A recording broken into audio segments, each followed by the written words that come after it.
कैसे हैं आप सभी लोग। आज हम लोग प्रस्तुत शीर्षक के अंतर्गत पुरस्कार एवं दंड के बारे में पढ़ेंगे कि जो छोटे बच्चे होते हैं उनको पुरस्कार कब दिया जाता है, उसका स्वरूप कैसा होता है, परिस्थिति कैसी होती है उस समय की, अथवा उन्हें दंड किस रूप में दिया जाता है, दंड देना चाहिए कि नहीं देना चाहिए, देना चाहिए तो उसका रूप क्या हो, उसकी मात्रा क्या हो, इन सभी के बारे में हम प्रस्तुत शीर्षक के अंतर्गत समझने का प्रयास करेंगे। तो आइए देखते हैं पुरस्कार और दंड।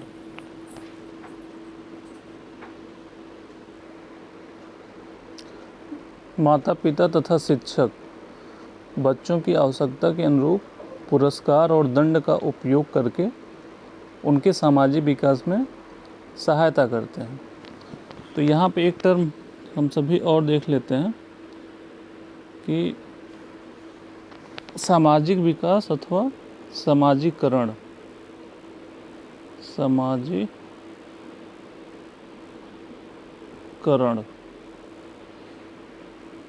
तो जो बच्चे होते हैं उनके जो व्यवहार हैं, विश्वास हैं, जो उनके मानक हैं या फिर जिन आदर्शों को वो मानते हैं और जो उनकी मनोवृत्तियाँ होती हैं जिनको वो अर्जित करते हैं, या फिर कह सकते हैं कि उनके जो सांस्कृतिक समूह जो होते हैं उनके द्वारा जो उचित और मूल्यवान चीज़ें होती हैं उनको वो क्या करते हैं, अर्जित करते हैं या उनको मानते हैं वो।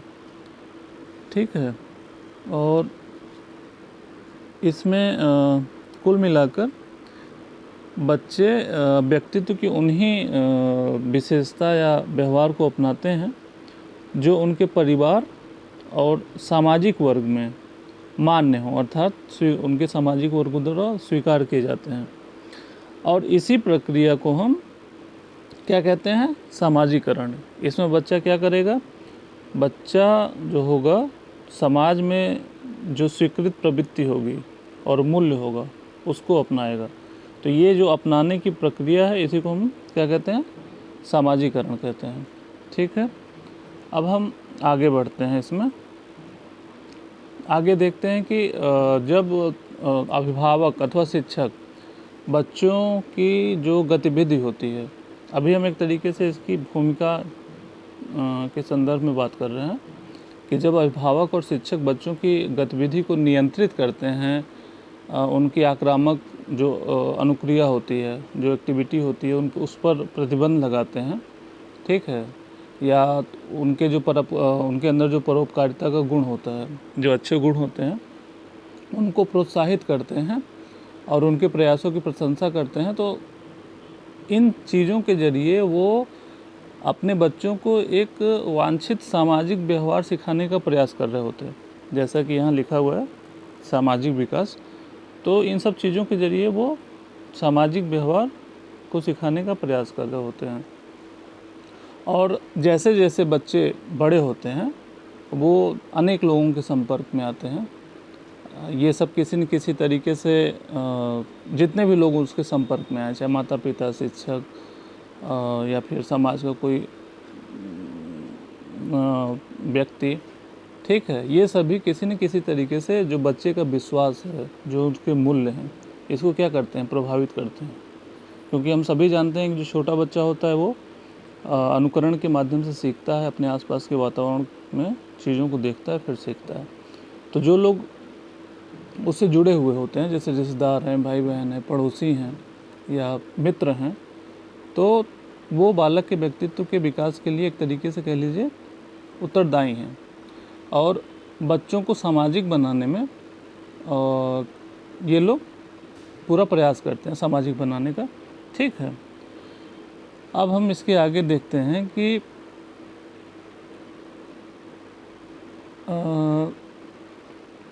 जो बालक है उसको एक, जैसे प्रश्न है मेरा, आप इस पर विचार कीजिएगा कि किसी बालक को सांस्कृतिक रूप से सांस्कृतिक रूप से मान्य व्यवहार, जो मान्य हो समाज द्वारा, ठीक ना, मान्य व्यवहार अपनाने के लिए किस प्रकार प्रशिक्षित करते हैं।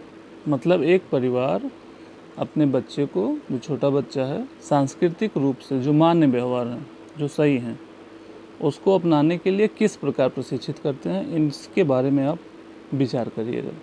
ठीक, अब हम आगे बढ़ते हैं। इसमें देखते हैं पुरस्कार के बारे में।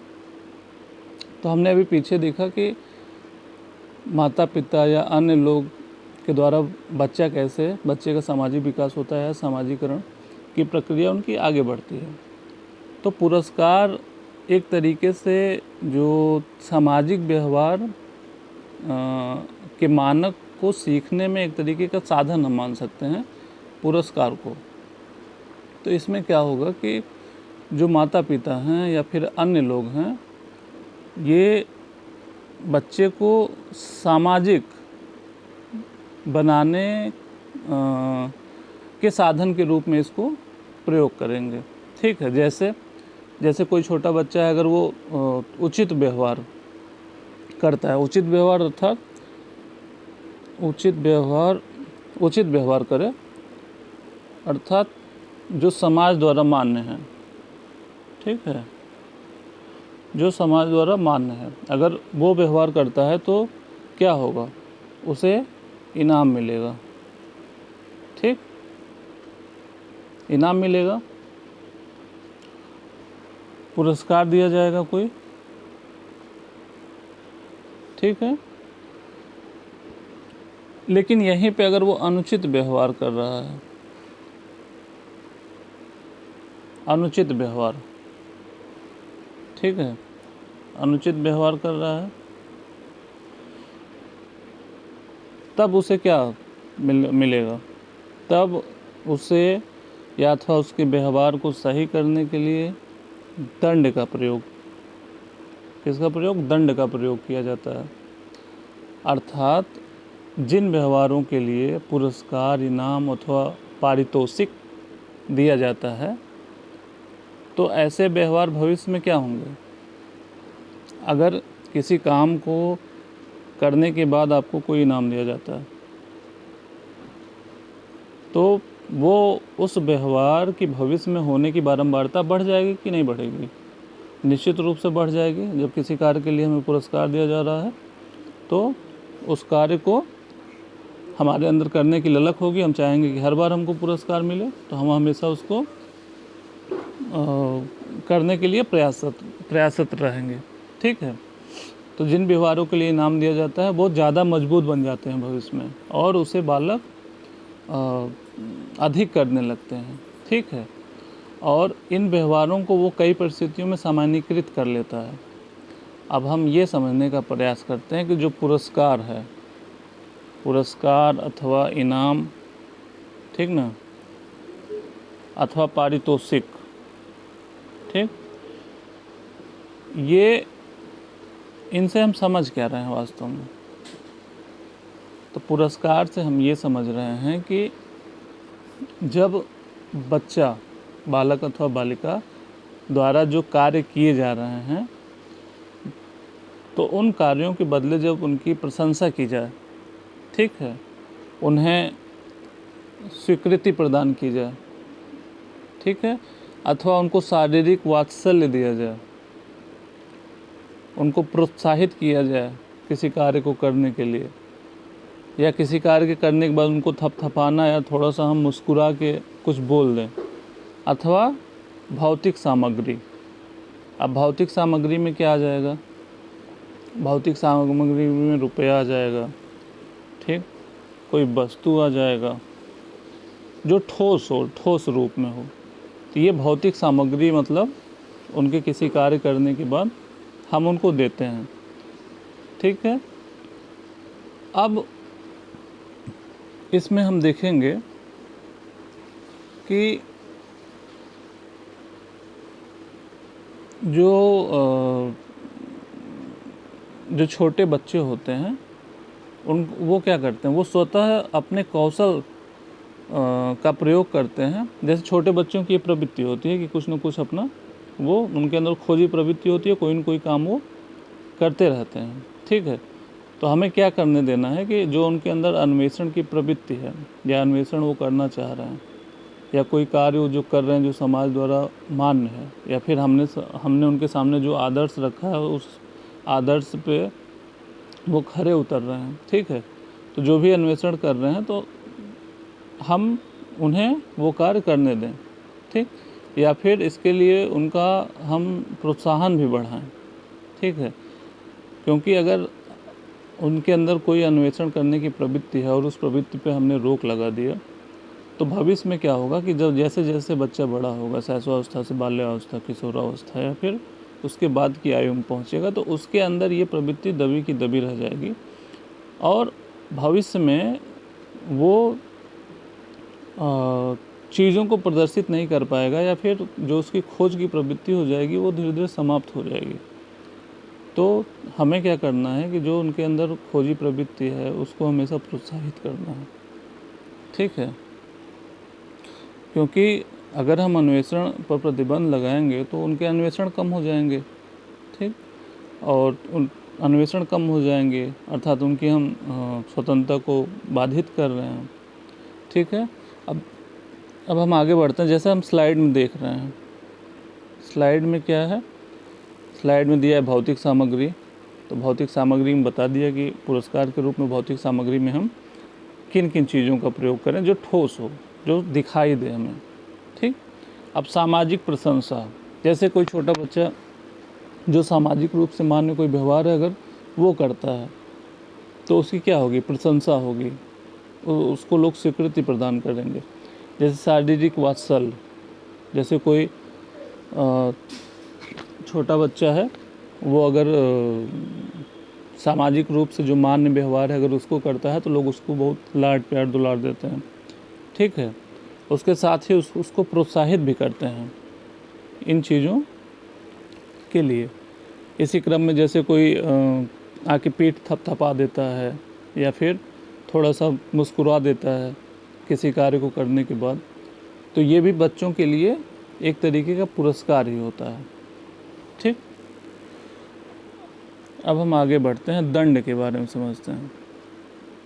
दंड क्या है, तो पुरस्कार तो हम इसलिए देते हैं कि जब बच्चा कोई कार्य कर रहा है और उस कार्य की हम बारंबारता बढ़ाएं कि बच्चा भविष्य में भी ऐसा कार्य करे तो हम पुरस्कार देते हैं। लेकिन दंड, तो दंड का प्रयोग भी हम उसी अर्थ में करते हैं कि जो बच्चे के अंदर अस्वीकृत व्यवहार है, इस बात को समझिएगा। अस्वीकृत व्यवहार मतलब जो समाज द्वारा मान्य व्यवहार नहीं है। ठीक, मतलब कुछ बालक में ऐसे व्यवहार आ गए हैं जो समाज द्वारा वास्तविक रूप से मान्य नहीं है, जो अस्वीकृत हैं। अगर वो व्यवहार बच्चे के अंदर आ गए हैं तब हम उन व्यवहारों को कम करने के लिए अर्थात बच्चे को सही दिशा में ले जाने के लिए हम दंड का प्रयोग करते हैं। ठीक है, और इसमें जब दंड की हम बात करते हैं तो इसमें एक तो हो गया, इसको मैं बड़ा कर देता हूँ।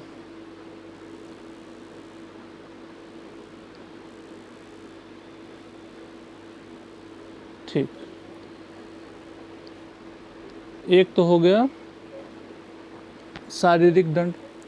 अब आप सोचिए कि शारीरिक दंड के अंतर्गत हम क्या क्या कर सकते हैं जो सामान्य रूप से होता है। अब जैसे कोई थप्पड़ मार दिया, ठीक, पीट दिया, ठीक, चाहे डंडे से, हाथ से, जैसे भी, तो इस तरीके से हम शारीरिक दंड का लोग प्रयोग करते हैं। अब दूसरा है कि मौखिक रूप से दंड। अब मौखिक में क्या होगा, डांट देना, ठीक, डराना, जब हम डराते हैं या फिर कुछ अन्य शब्दों से दंड देने का प्रयास करते हैं। अब हम आगे बढ़ते हैं तो दिया हुआ है कि वस्तुओं को न देकर भी हम दंड देते हैं। जैसे जो उनकी प्रिय वस्तुएं, अगर बच्चा कोई बदमाशी कर रहा है, अनुशासित नहीं है, तो हम क्या करते हैं कि जो वस्तु उनकी प्रिय है उनको उससे दूर कर देते हैं।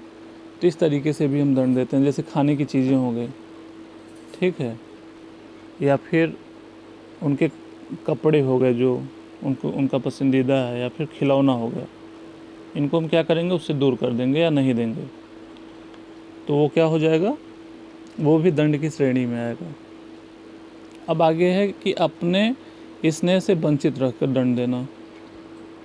तो इसमें क्या होगा कि जब अभिभावक जब बच्चा मतलब उस तरीके का व्यवहार नहीं करेगा जो परिवार, समाज या अभिभावक चाह रहा है या जो उससे अपेक्षा की जा रही है, तो क्या करेगा कि अपने स्नेह से उसको वंचित कर देगा, वंचित रहकर दंड देने का प्रयास करेगा। तो इसमें क्या करेगा, इसमें वो करेगा कि उसको अकेला छोड़ देगा, एकदम उससे कोई बात ही नहीं करेगा, ठीक है, या फिर उसको उनकी उपेक्षा की जाएगी पूरे तरीके से, ठीक, या फिर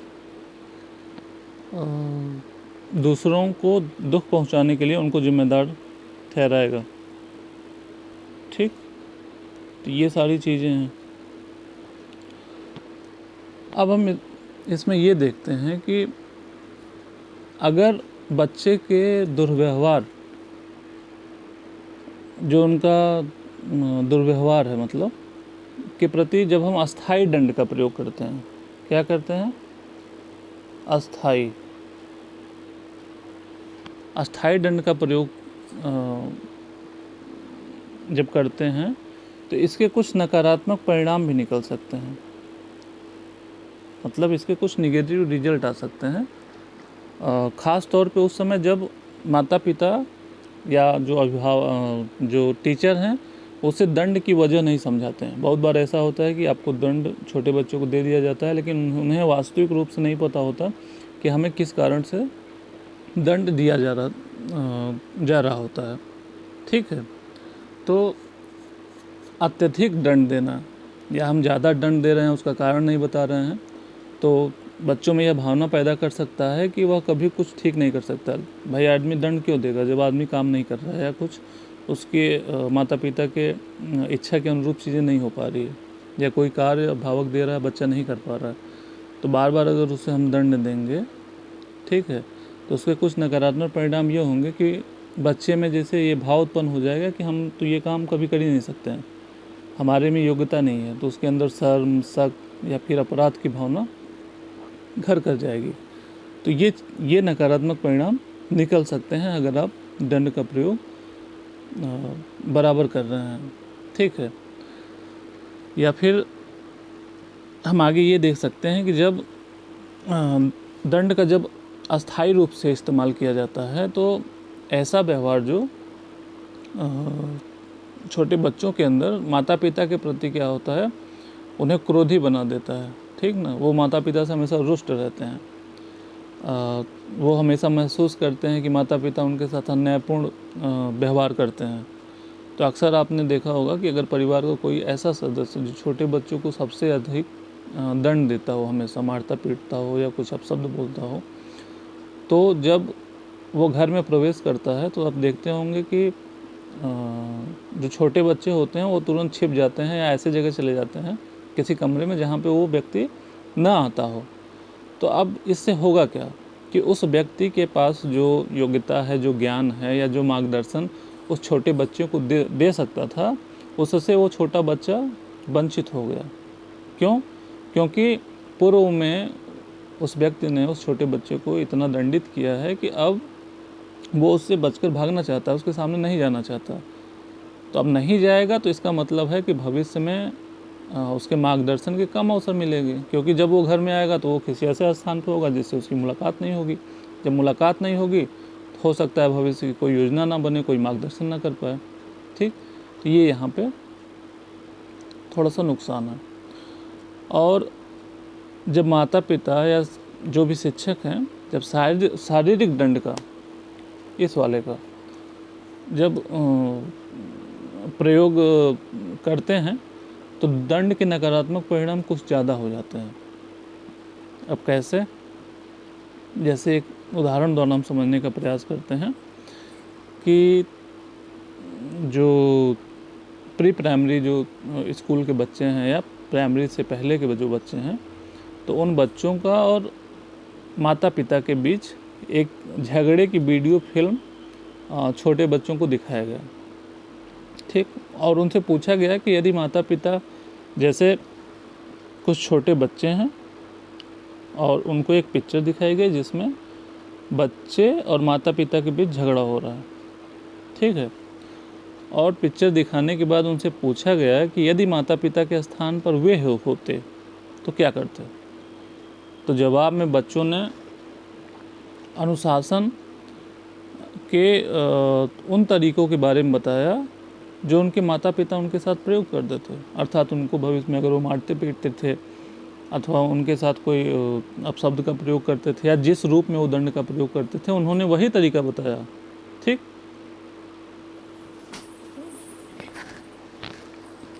वो उसी तरीकों को वो यहाँ पे चर्चा करते हैं।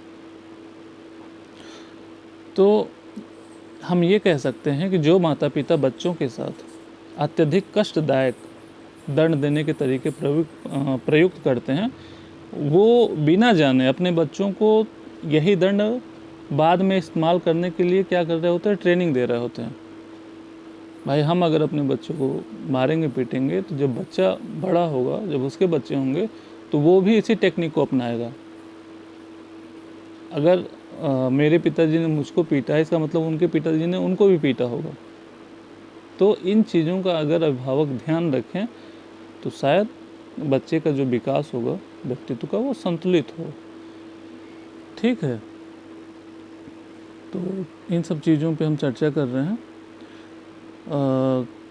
जैसे कभी कभी ये होता है कि हम देखते हैं कि बच्चों को काबू में लाने के लिए जैसे ये है कि दंड का प्रयोग तो हमें करना ही नहीं है, ठीक है। अगर कभी ऐसी परिस्थिति आ गई कि दंड के सिवा अब काम भी नहीं चलने वाला है, कि उसके अलावा कोई और तरीका हमारे पास बचा नहीं है, तो ऐसी अगर परिस्थिति है तो हम कुछ सिद्धांतों के आधार पर दंड का प्रयोग करें तो यह बच्चे के व्यक्तित्व को हानि पहुंचाए बिना उनका जो स्वनियंत्रण है उसको बढ़ावा देगा। मतलब कुछ सिद्धांतों के आधार पे हम कर सकते हैं, ना कि सामान्यतः। जैसे अगर हम बात करें कि अगर हम दंड दे रहे हैं तो उसमें क्या होना चाहिए, समयबद्धता होनी चाहिए। समयबद्धता क्यों? अगर समयबद्धता नहीं होगी तो फिर आपका दंड किसी काम लायक नहीं होगा। कैसे? जैसे जब बच्चा कोई गलती कर रहा है तो उसके व्यवहार के एकदम बाद अगर आप दंड जिस रूप में देना चाह रहे हैं अगर वो देंगे तब वो ज़्यादा असरकारी होगा, ठीक है। या कह सकते हैं कि किसी व्यवहार को रोकने का सबसे उत्तम समय है जब वह व्यवहार होने वाला हो या शुरू हुआ हो।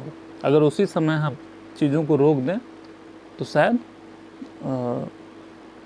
चीज़ें बिगड़े ना।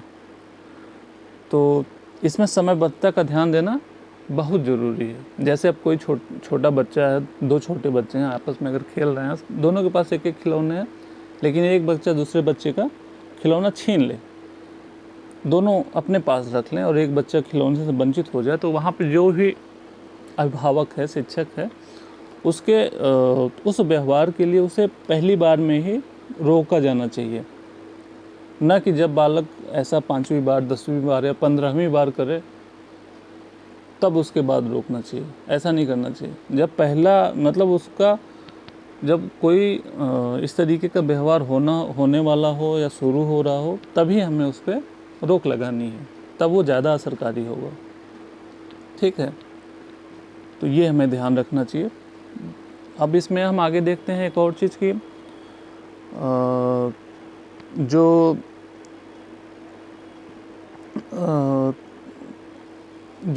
दंड की प्रक्रिया हो वो समान होनी चाहिए, मतलब समानुरूप होनी चाहिए। समानुरूप का क्या मतलब है कि समानुरूप अथवा समान। अब इस संदर्भ में समझिए कि जैसे अभिभावक हैं, माता हैं, पिता हैं, शिक्षक हैं या परिवार का कोई अन्य सदस्य, ठीक। तो समानुरूप का यहाँ पे ये मतलब है कि जब बच्चा कोई कार्य कर रहा हो, अगर वो कि एक सदस्य को अवांछनीय लग रहा है तो उसने ठीक है मना कर दिया बच्चे को कि ये काम नहीं करना है, लेकिन क्या होगा कि उसी समय कुछ समय बाद दूसरा जो परिवार का सदस्य है वो बच्चे को कहेगा कि नहीं नहीं बहुत अच्छा, गुड, करो। तो अब अगर ये परिस्थिति है तो इसमें बच्चा क्या हो जाएगा, पूरा कंफ्यूज हो जाएगा कि ये क्रिया हमारे लिए सही है या ये क्रिया हमारे लिए गलत है। क्योंकि परिवार का एक सदस्य कह रहा है कि नहीं इसको नहीं करना है, दूसरा सदस्य कह रहा है नहीं नहीं गुड करो। तो ये कंडीशन नहीं होनी चाहिए। जो ये सारा सिस्टम है इसमें समानता होनी चाहिए। चाहे अब हो क्या रहा है कि बच्चा घर पे है तो बहुत सारे व्यवहार को करने की उसको छूट है, लेकिन जब वो स्कूल जा रहा है तो उस पर प्रतिबंध लगाया जा रहा है। तो वो बच्चा अब थोड़ा सा यहाँ पे कंफ्यूज होगा कि हमें करना क्या है, स्कूल का कि घर का।